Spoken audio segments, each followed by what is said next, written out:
Cahir again, and you're very welcome, Minister, to the Chamber. And I have to say at the outset, I'm a huge believer in public service broadcasting, a huge defender of it, and I'm very supportive in general of what RTE does. And I suppose I would be critical of it in my remarks purely because I have such high expectations for the standards of broadcasting that RTE gives to this country.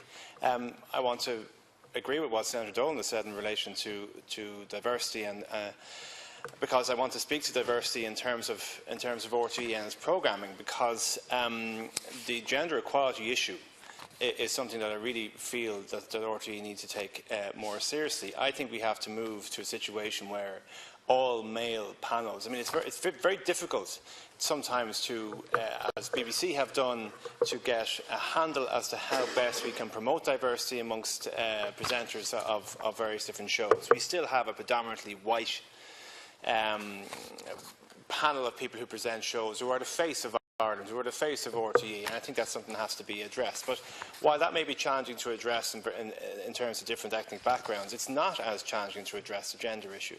And it is still really unacceptable that a number of panels, be it political programming or in sports programming, will be so dominated by men.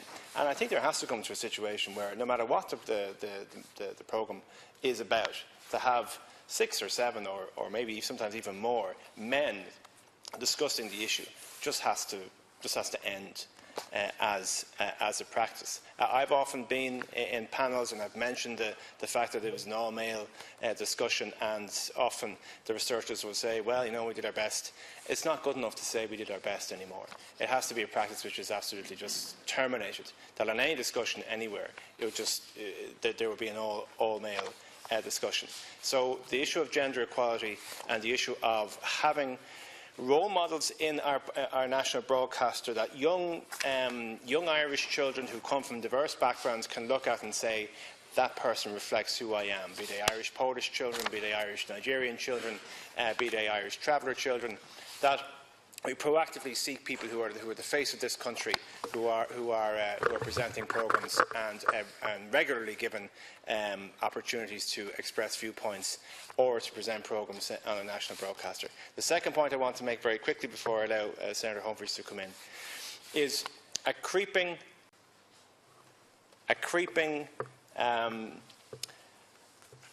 issue in some of our political programming, and particularly our flagship programming, of giving platforms to what I would describe as little more than cartoon racists.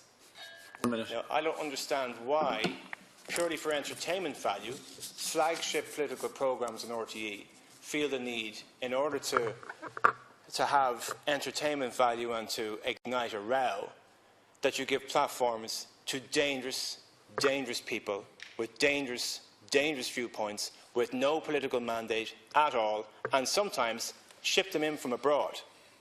Now, these are people whose nastiness and vitriol is likely to have a very damaging effect on Irish society, but they're given platforms for ratings. Now, I don't expect much from other broadcasters, but I do expect an awful lot from RTE.